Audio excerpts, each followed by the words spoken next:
From analog capture to the dawn of the digital age, to the latest technologies and wonders of our modern era.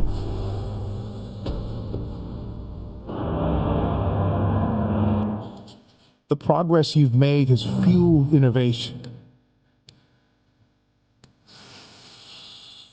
inspired future generations, and changed our world.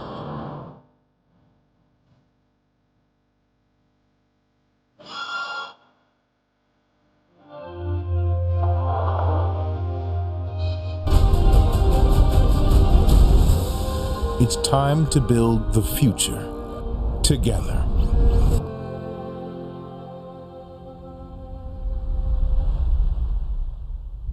Please welcome to the stage Vice President Global NI Sales and Marketing, Emerson Test and Measurement, Luke Schreier.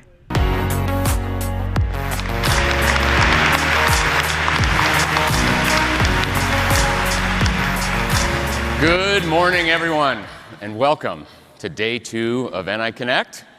It is such a pleasure to be here and once again see so many new and the familiar faces that we love coming back. And I also this year want to personally welcome all of the AI agents that are joining us today. Listening, transcribing, summarizing, it's a real treat. And also, let's not forget the AI agents managing the AI agents. I know we'd all be nowhere without the support of our bosses, agentic or otherwise. But I do promise the tokens spent on NI Connect this week will be well worth it. In all seriousness, thank you for being here. Day 1 yesterday was big. Big ideas, big ambition. We had some big genius of the and energy up here. If you didn't have a chance to see the keynote live yesterday, definitely check out the recordings online.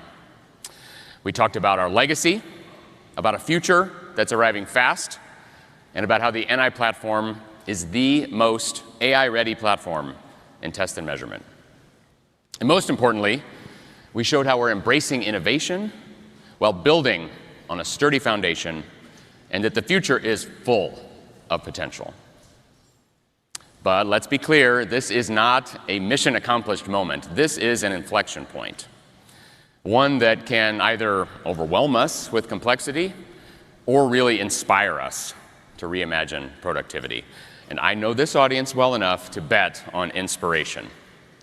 So whether yesterday left you energized, or maybe quietly thinking, I might need to process that a little bit, today is for you. Because today, we're grounding it in reality. What's happening right now, and what innovation and productivity actually look like in practice. At the center of that is you, the engineer. Agentic engineering may be the future, but we will always need the human engineer. For decades, when you've faced problems no one has solved before, we've been there to help figure it out. Some things have changed. You've got scale, speed, complexity, but some things haven't, like the need for rigor, for judgment, and for engineering confidence when the stakes are real. And looking across this room, I see many of you in industries that move carefully by necessity, where the environments are unforgiving and margins are really thin. As they say, failure may not actually be an option for some of you. Productivity and progress look different depending on where you sit. But the constant is this. You choose NI because we move forward with you at your pace. And today, you're deploying millions of measurement channels to design, prototype, and deploy innovations safely and cost-effectively all around the world. You're enabling astronauts to orbit the moon, advancing vehicle autonomy, and developing life-saving medical devices for people to live longer, healthier lives. We regularly do things that were previously thought impossible. Why not expect we can evolve what's working and shift the paradigm at the same time? But I want to come back to our theme this week, productivity. It's not productivity as a buzzword, but it's productivity as speed to insight. How quickly teams move from complexity to confident decisions.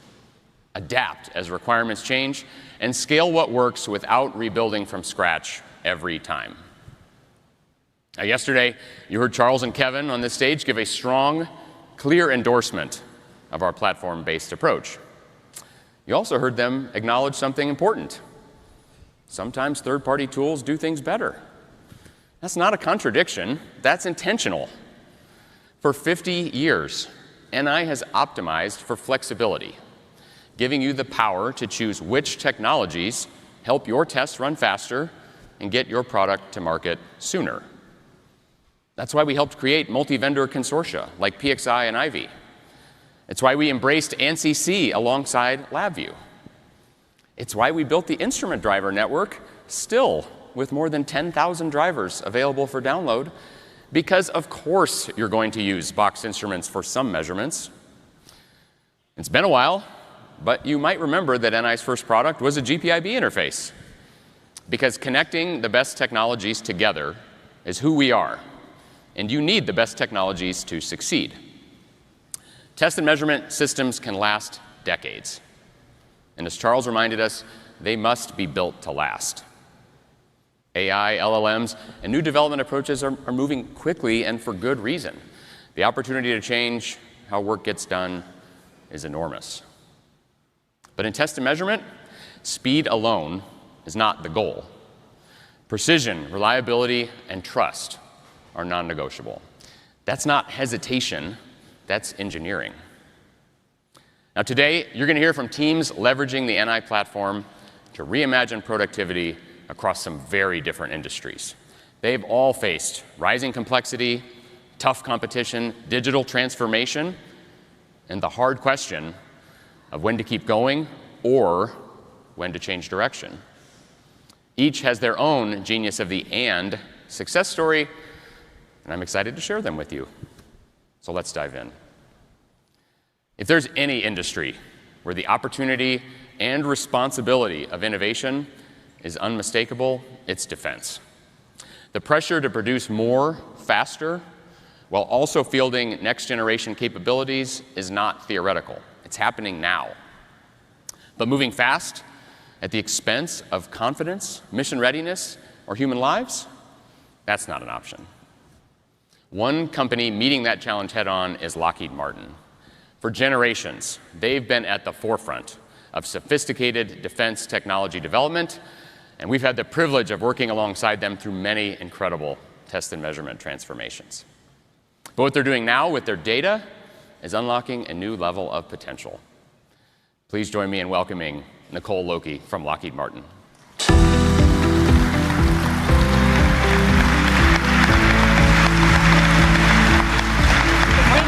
Welcome, Nicole. My pleasure, Luke. Thanks for having me. Okay, so Lockheed Martin is very well known in the defense community, but we have a diverse audience here today and online. So give us a brief overview of the company and the mission. Sure. Lockheed Martin is a global defense technology company driving innovation and advancing scientific discovery. Our all-domain mission solutions and 21st century security vision deliver transformative technologies that deter threats and safeguard America and its allies so we can achieve peace through strength. We aim to build a more resilient, advanced, and interoperable defense industry, working with industry and commercial partners to deliver cutting-edge capabilities faster and more affordably to our customers. Well, and as the very cool video is showing, Lockheed Martin does a lot of different things with different teams. So tell us about your team. Missiles and Fire Control is one of 4 business areas within Lockheed Martin. At MFC, we focus on advanced combat missiles, rockets, sensors, and manned-unmanned systems for military and defense customers globally. We do business in more than 50 countries, and we have more than 50 product lines and services. If you follow the news, you may have seen that recently we partnered with the Department of War on several landmark framework agreements to accelerate the production of critical defense programs. We have to dramatically accelerate the production of critical munitions, and we're doing that by leveraging next-generation technologies to build at speed and scale. Over the years, we've received many moving letters from servicemen and women currently overseas that see the life-saving work of these products in action. Their powerful words and notes of thanks remind us that what we do every day matters. Yeah, and thanks so much for sharing that. And I'm sure with everything that's happening globally right now, you've got to be feeling a lot of pressure. Well, we have to deliver. Geopolitics are tense right now, and our ability to field interceptors on demand is really important. We've never seen as much need for our systems as today, driven by proven battlefield performance and the urgent need for speed, precision, and scalability. To meet that demand, we were the first in the industry to announce the framework agreements under the DoW's acquisition transformation strategy. We're set to triple or quadruple production capacities for key programs like PAC-3, THAAD, and PRISM. We're planning multi-billion-dollar investments over the next 3 years to expand our production lines and to build and modernize more than 20 facilities. This will upgrade our existing systems and incorporate advanced manufacturing techniques, production lines, tooling, and plant layouts. Well, we have seen this shift kind of up close, having worked directly or through partners on many of the programs that you just mentioned. And I just say for a long time, what was in place just kind of worked. And now, as you're forced to push for all this greater scale, how do you stay productive and manage the risk there?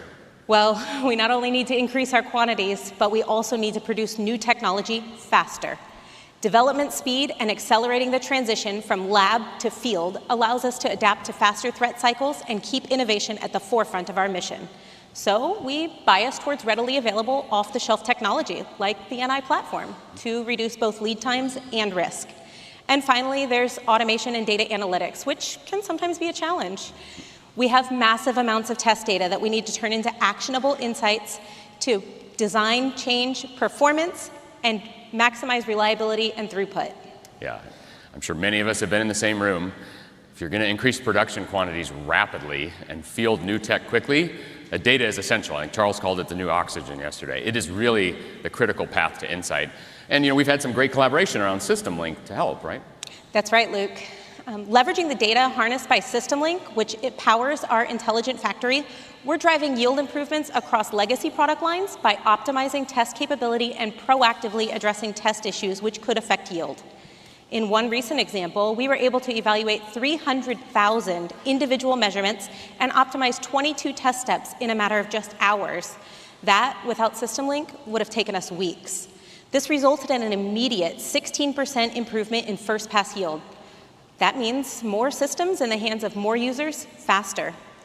Also, we have some off-the-shelf usages in our production test system designs that have decreased cycle time for obsolescence modification and for maintenance actions. Yeah, and if I may also add, just because I sat through some of those early discussions with your team, a critical part of your success was the enterprise-wide alignment. Your leaders were really clear that digital transformation, data, model-based engineering mattered, and then they backed that with support. So tell us how that shaped the program and your progress. Well, with all the market pressures, we need to lead the way on the best engineering practices. In 2024, we announced our ModStar initiative that leverages model-based engineering to deliver products faster with planned modular upgrades. This provides early and evolving capability to our customers. As all digital program models mature, ModStar is building a digital hardware catalog of common product architectures and proven hardware solutions, complementing Arise. That's Lockheed Martin's digital engineering environment. ModStar and Arise together enable engineers to tap into our proven all-digital designs from across Lockheed Martin to accelerate development and boost maturity while saving time and money, all of which we can pass along to our customers. Teams can also search for digital models of similar products that have flown in a tactical environment and then select the parts that meet the requirements to generate a starting program model. This significantly accelerates the development process, bringing our customers the best technologies on the best possible timeline. So what I hear you describing is a practical way to approach model-based engineering. You're identifying the components or models that are already proven to work under the right conditions, and then using them deliberately instead of reinventing the wheel. You also made it sound really easy, which was, I'm sure it was not. I'm sure you had to have some standards to make that all possible, though. Well, that's right. In support of ModStar, we needed a standard user interface for data. This data also needed to be automatically analyzed through production analytics as part of our transformation initiatives. Your team embraced that request that we made to all of our partners in our ecosystem to build a common hardware architecture that plugs into whatever we need. You've worked hard to match your technology to what's in our parts catalog, allowing us to maximize both pace and performance. Well, as we said earlier, your team's under a ton of pressure for advanced capabilities that deliver every time all around the world, and we appreciate the opportunity to help support the mission. Thanks, Luke. NI is a trusted partner for Lockheed Martin. You help us meet our evolving threats and challenges. You keep pace with the growing demand and ensure our customers achieve the best performance on the fastest possible schedule. We appreciate your partnership, and we look forward to working together in the future. Thanks so much for being here, Nicole. Thanks, Luke. Appreciate it.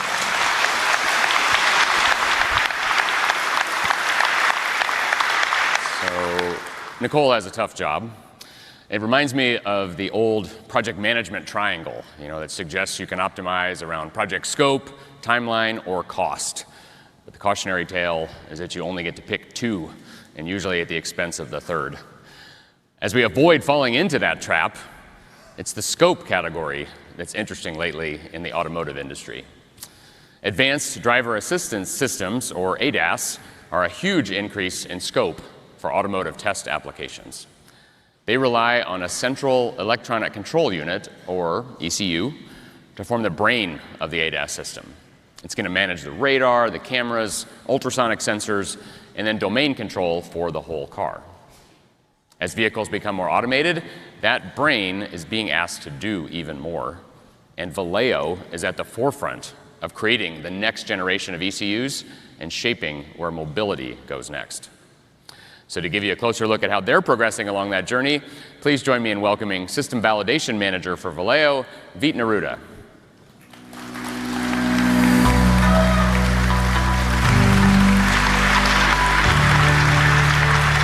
Veet, you got a round of applause there. That's great. Thanks so much for being here. We love validation engineers here at this conference. They are truly the center of making new technology like ADAS systems come to life. Tell us a little bit about your team and what they're working on. At Valeo, I am part of the DETECT team. We validate ADAS systems. As the system grew, complexity increased quickly. We add more sensors, more hardware, and more connections. Each new part adds more to test. The system gets smarter, but validation gets harder. And the scale is growing fast. As the vehicles move to the higher autonomy, ADAS content can grow up to 10 times. Valeo has already produced more than 1.5 billion ADAS sensors over the past 30 years and expects to produce 1.5 billion in just next 5. That kind of growth shows up across the entire system. More sensors, more data, and more interactions to validate. And by 2030, more than 90% of vehicles will include these systems. Yeah, I mean, the growth is really staggering. We're talking billions of sensors. And from the driver's seat, we experience the results of that almost without even thinking about the validation behind it. These systems just work. So how do you make that possible at this scale? As the system evolved, validation became harder. Our early test methods worked, but they didn't scale. As complexity increased, the effort increased too. We had to manage test software alongside the production software. We also logged data in the vehicle and tested it later in the lab. Then moved to the hill. Connection the real ECU to a simulated environment. But as the system kept growing, the effort grew with it. We could test it, but it was hard to scale. At some point, you can't keep adding custom systems for every new requirement. I'm sure a lot of teams in this audience have hit that moment. You're not just going to keep stacking one-off systems together forever as you grow. Eventually, you're going to hit a wall, and productivity has to come from changing the approach. So what did that turning point look like for you at Valeo? We step back and ask different questions. Not how do we build better test benches, but how do we increase productivity without adding more overhead? The answer was in architecture. We standardized on NI-PXI platform. We use direct injection hill as the base of our validation. With the same hardware, we can extend into the simulation with different providers. This gives us flexibility for different OEM needs. We build a platform that can scale with the program. Well, then once you had that foundation in place, what kind of impact did you start to see? Two things made the biggest difference. First, platform reuse. We use the same PXI system in the vehicle and in the lab. This reduced variation and lets us reuse the same setup across the program. Second, the performance. With direct injection here, we test the ECU using production firmware. We no longer build separate test software. Time to first test improve. Coverage improve. Engineering effort shift back to validating the system. We didn't scale, adding more custom work. We scale by building on the common platform. We should probably put that on a brochure right there. We definitely like the sound of that. Less time and less complexity to handle the increase in scope. So now how has that changed the way you think about your validation strategy going forward? It means we can sustain productivity. As the ECU becomes more advanced, our validation approach keeps up. We move faster, we increase coverage, and we support growing program demands without adding the same level of effort. That's what the productivity looks for us. A validation approach that scales with the system. Well, as I said, that's just beautiful. So taking a look ahead, anything you can share with us about how you're thinking about AI, topic of the week? Okay, AI is becoming a bigger part of these systems, especially for the perception and decisions. But for us, the priority stays the same. These are safety-critical systems.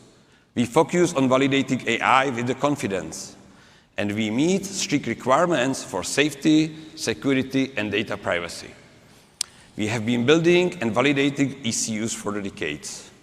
That experience helps us to bring AI into the production in controlled and reliable way. Yeah, and I'm willing to bet that perspective resonates with a lot of people here. You want to push the capability forward with AI, but you have to stay grounded in safety. I think that's a great genius of the and example. Veet, thanks so much for being here. Thank you, Luke. Appreciate it.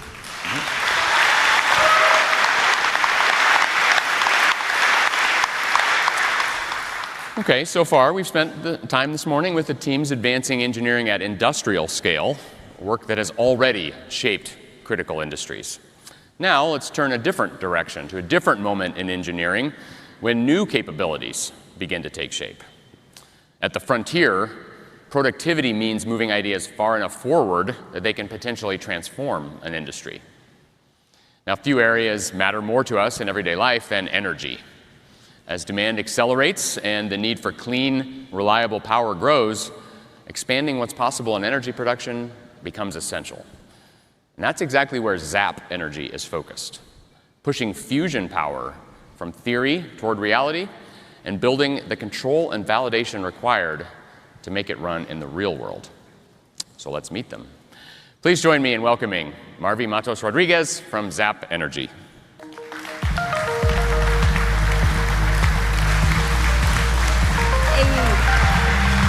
Zap. Okay, Marvi, welcome to NI Connect. Give us an intro to Zap Energy and your mission. Well, thank you, Luke. At Zap, we are making commercial fusion energy a reality. Our work is about reliability and scalability, combining bold physics with disciplined engineering to move from promising research to consistent megawatts. That's good. And from what I understand, you're bringing an important professional background into fusion. Well, yeah, before Zap Energy, I worked in the aerospace industry, where I learned systems engineering, strict safety margins, and how to deliver under pretty tight constraints. Now I get to apply those skills to a universal social good. Okay, we were talking backstage. This is a very smart audience that we have out here. Many likely know that fusion's been studied for decades. So what's making your approach different now? Yeah, it's an era of fueled innovation with great advances in computing and materials. But for most approaches, they use massive superconducting magnets or lasers to confine the plasma, which is used as the fuel source. Those machines are enormous and expensive and also hard to scale. They're in the billions. Instead of external magnets, Zap actually uses strong pulses of electric current to create a magnetic field. This squeezes plasma inwards while shear flow keeps it from wobbling apart. The result is a modular, compact device that is easier to scale to commercial scales. I'm not going to try to imitate the wobble, but if I will restate from an engineering standpoint, I think the breakthrough here isn't just the physics itself, but it's also this ability to orchestrate these complex integrated systems in a way that's reliable and repeatable, and that's what creates the usable energy. Is that a fair way to describe it? That's right, pretty smart. So, and the simplicity of the physics approach, literally a line of plasma a few meters long, means we are already building the power plant around that fuel source. For the past 24 months, we have been ramping up operations of our subscale test plant called Century. Century lets us operate all the critical systems of the fusion power plant together, pushing it to higher performance levels over time. So we're working with extremely high temperatures, extremely high voltages, thousands of kilograms of flowing liquid metal under vacuum running over and over again in rapid succession. It's kind of wild. Yeah. Each shot carries up to 20 times the peak current of a lightning bolt. Century lets us validate the full system so that we can move quickly towards grid-ready power. The moment plasma efficiency passes key thresholds, Q equals 1, we want power flowing to the grid as soon as possible. A single device is designed to generate about 50 megawatts, enough energy to power a small city. Adding more fusion modules means scaling the system to meet much larger demand. At 10 feet long, with virtually no emissions and on-demand operations, our fusion modules can be located almost anywhere without the practical limitations of virtually any other equivalent power generation technology. It's pretty cool.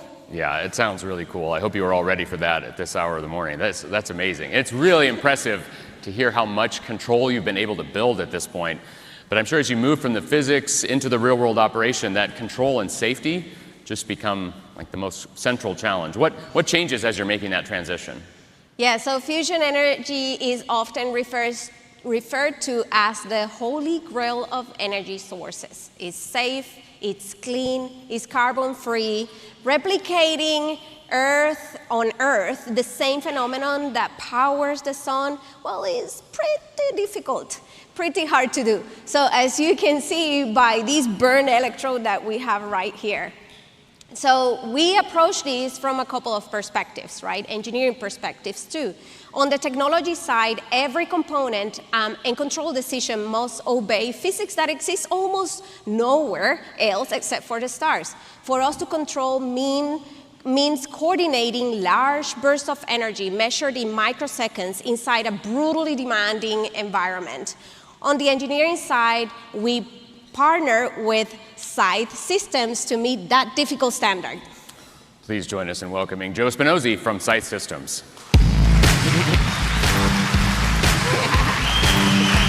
Hi.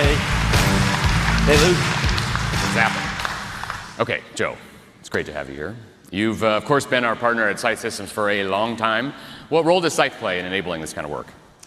Thanks, Luke and Marvy. Turning extreme physics like this into a safe and reliable commercial system is not your everyday project. ZAP needed us to help them synchronize 24 high-voltage pulse power modules to control the current flow that goes through the magnetic field. That requires extremely precise timing, fast processing, custom logic, and safety monitoring. And as an NI partner for over 25 years, we knew right away that the NI Compact Rio would meet these requirements, as well as give us the flexibility to add signals and channels as the system evolved. Well, that makes a lot of sense. You know, Compact Rio has been around for more than 20 years, and we have seen some amazing solutions built on it.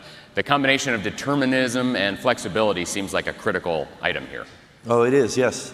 So we partnered with Zap Energy, and we built the control stack on Compact Rio and LabVIEW, using the FPGA to coordinate all 24 subsystems with precise deterministic timing, and we were able to get down to about 1.6 nanoseconds of trigger skew among all the channels, which ensured that the pulse power modules were completely synchronized when they fired. And while we started with almost entirely high-speed digital I/O modules in this application, the breadth of C-series modules empowered us to expand to solve problems regardless of what sensors or signals or processing came up as the project progressed. The final result, a precision control system for a real fusion device. So by building on this common, flexible platform, we are able to shave months off development time while keeping the system ready to evolve as needed to evolve with ZAP's design. Okay, well, as that work continues to evolve, is there anything else we could be doing to make it even easier for you, Joe, to build systems like this? Well, the new I/O modules you've recently released are great. But you know me, Luke. You know I like to go off script a little bit. So you know I'm going to ask, when are we going to see some updated compact Rio controllers? Wow, I didn't expect this at all, Joe. I'm taking advantage.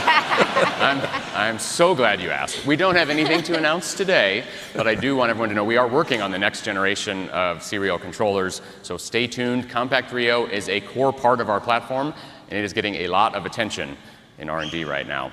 So back to you, Marvi. What's next on the path here to sustainable nuclear energy? We have a long road ahead of us to advance towards a fusion reactor that can sustainably deliver power to the grid. SIDE and the NI platform are critical infrastructure for that journey. To get to our commercial megawatt facility or plant, we'll keep on pushing our technology to new levels until commercial fusion helps us power the planet. Amazing stuff. Thank you both so much for being here. Thanks for coming. Yep. Thanks, Luke. Appreciate it. Thank you, Mary. Yeah, great.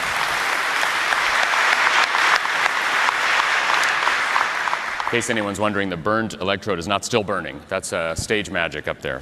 So we're all safe. So you just saw another great example of how this platform-based approach isn't just about measurements. It's also about very precise control applications. Oftentimes, the challenge to getting work done productively is tackling both of those things at the same time. Now, one place the combination of test and control truly matters is in space. Over the last decade, we've seen a major shift in the aerospace industry. Companies are moving faster, they're iterating more quickly, and expanding access to orbit. But once you fire up a rocket, the margin for error disappears really quickly. Every subsystem, every component, every separation event, and engine ignition has to work nominally, when it counts. There are no do-overs, and before anything ever flies, it has to be proven on the ground. Our next guest represents a company helping redefine Europe's role in commercial spaceflight. Please welcome Pablo Gallego from PLD Space.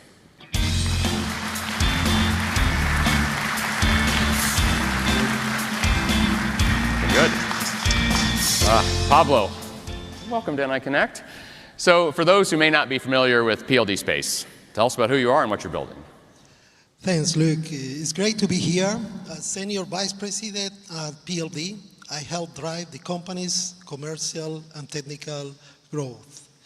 PLD Space was founded in Spain in 2011 by 3 aerospace engineers with a bold vision: to build a family of reusable rockets, like this one, that could provide a more sustainable and cost-effective to space. What started as a university project has grown into a company of more than 450 engineers and specialists, working across design, testing, manufacturing, and launch operation. In 2023, we successfully launched Miura-1, becoming the first private European company to launch a rocket of this class. This milestone marks a significant advance for both PLD Space and Europe private space sector. We are now focused on Miura-5, designed to provide dedicated launch services for small and medium satellites with payload up to 1,000 kilograms, dedicated for customers worldwide. Yeah, and that's just an incredible amount of progress in just over a decade. But I'm sure before any launch vehicle leaves the ground, it's got to go through just a massive amount of testing. So talk us through your testing philosophy over at PLD Space. Yeah, testing is key to everything we do at PLD.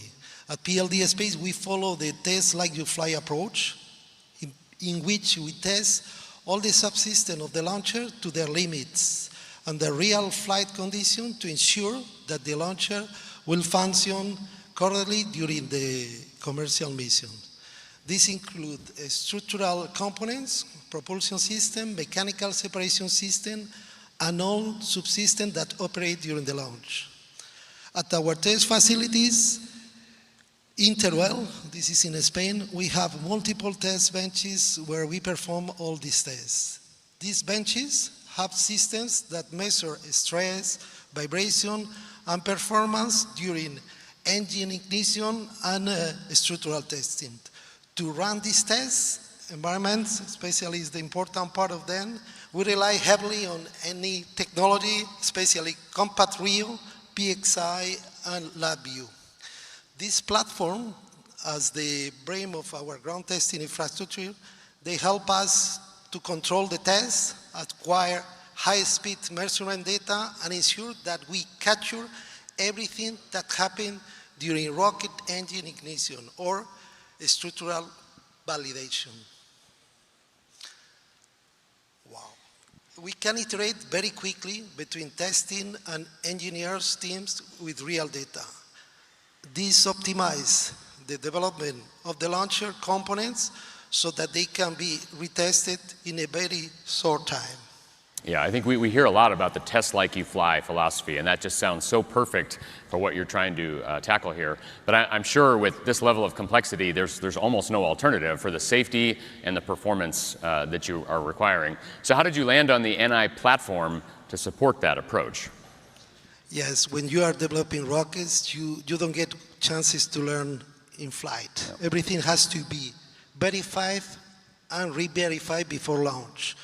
Our test system runs complex validation procedures that simulate real operating conditions. We initially choose Compact Rio because it is rugged and we can use the real-time OS and the FPGAs to control test benches and simultaneously do the data logging in a single system. On some of the test benches, we have additional requirements and move to PXI for the same task. Okay, so you're combining the strengths of both Compact Rio and PXI and using each where it's going to make sense for the control and the data collection. Yes, and we collect a massive amount of data, no? From sensors like strain gauges, temperature sensor, and more. All of that data fit into our engineering workflow so our teams can quickly understand how each component behaves and improve the design. And because the systems are modular and programmable, our engineers can evolve the test setups as the rocket evolves. Well, and given how competitive and fast-moving that the space industry is right now, I'm sure that agility has to be really critical for you. Impressive. For us, the biggest advantage is flexibility to scale. Our engineering teams design and automate test procedure in LabVIEW, which allow us to move quickly from concept to validation. Mm-hmm. When the rocket design changes, this happens all the time, we can adapt the test system without rebuilding everything from scratch. This approach has allowed PLD space to scale our testing infrastructure as the company grows. What started with a single Compact Rio system years ago has grown into 11 test rigs and the dedicated team of LabVIEW developers building automated test capabilities. It means our engineers can focus on solving the hard aerospace problems, not reinventing the test infrastructure every time. Yeah, and we know that strong engineering organizations not only invest in the technology, but also in setting up their people for success. Of course, we can talk about AI all day, but it's the engineers applying judgment and experience that make the progress possible. So how are you balancing those dimensions at PLD Space? AI has a huge potential in our sector. In every simulation, test campaigns or flight, we generate thousands and thousands of data points. Not so long ago, analyzing all that data, information could take days or even weeks.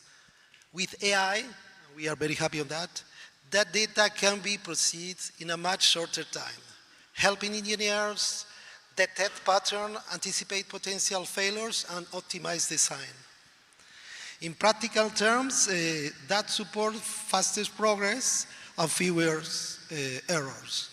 And for the next generation, this is the context they are stepping into. Engineers working alongside tools like AI to support better decision and optimize resources, making sure technology work for us, not the other way around. Another very good quote we can put on the brochure there. Because I don't think we could have said that better. And I know you're doing more than just talking about it. So also tell us about your Ad Astra program, which is really cool. Yeah, space, especially now, is one of the most demanding engineering fields in the world. And success depends on the people building the technology. That's why we actively recruit young engineers and train them in the technologies that we use, including LabVIEW. But you don't have to take my words for it. Y creo que la innovación nace precisamente desde ese punto de partida, de aprender haciendo, preguntar, equivocarse y volver a intentar. Desde etapas muy tempranas, incluso con un perfil junior o de intern, tu trabajo tiene un impacto directo en sistemas reales que se diseñan, se fabrican y se testean. Como ingeniero de análisis de estructuras, he podido participar en la campaña de calificación del tanque de oxígeno líquido de la segunda etapa del cohete, donde he podido ver cómo la innovación se materializa en el día a día. Situaciones aparentemente simples, como que una válvula no funciona o una célula de carga que no lee correctamente, se convierten en una fuente de aprendizaje donde todos los departamentos aportan su granito de arena para llegar a la mejor solución posible.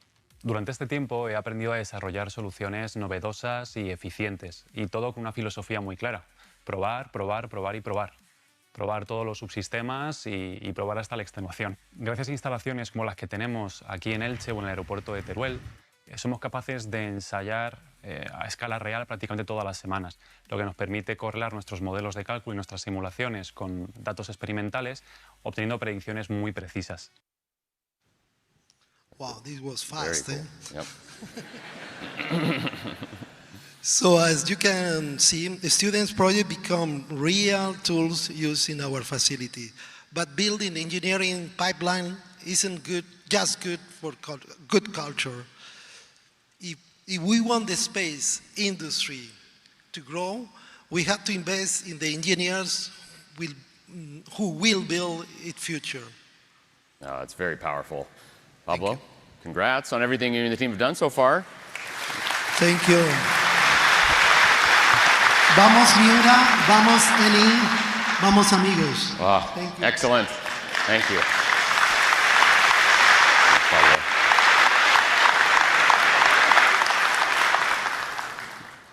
So if the last 2 days have made anything clear, it's that a new era of test is here. Leading in this era is going to require embracing the genius of the and. You shouldn't have to choose between what's proven and what's possible, between human judgment and AI, between speed and confidence, or between innovation and reliability.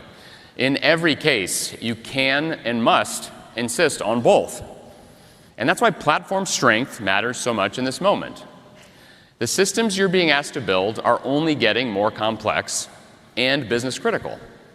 You need systems where speed and trust reinforce each other, and where intelligence is embedded into the workflow, not bolted on after the fact. You need the support of a platform designed to evolve as the technology landscape changes. The strength of the NI platform isn't any single product or feature. It's in the and. Hardware and software and data and an ecosystem, all working together as an integrated system. What we've seen today are just a few examples of what our platform vision enables. We've grown with every major shift in test and measurement, revolutionizing how you use technology to help you reach your goals. Over the past year, you've seen Nigel AI introduced into the NI platform, first as an advisor, and now with growing capabilities as an author. Soon, it will take on more agentic capabilities, enabling it to do even more, all designed to improve how you implement test and measurement in your organization, and proof that our platform is the most AI-ready because it was designed to adapt and evolve with technology. That's what it means to be ready for the new era of test. It's not that everything is new, but that the foundation is strong enough to carry us into the future. Productivity is no longer just about doing more faster. It's also about making better decisions in the face of more possibility. AI doesn't remove responsibility from you. You decide which problems are worth solving, which insights are worth trusting, and which actions come next. Reimagined productivity also means less time managing minutia and more time applying judgment. Faster learning, not just faster execution. Confident iteration, not just automation. It's productivity that delivers more discovery, insight, and real engineering impact. For more than 50 years, we've been with you through every major technology shift, enhancing our platform to deliver innovation in test and measurement. And we're not done. But before we move on to the rest of the conference, let's make a deal for the next 50 years. We'll bring the platform, the technology, and an incredible ecosystem of partners. You bring the curiosity, the passion, and the will to create what's next. Let's shape the new era of test together. Thanks, and have a great rest of the day.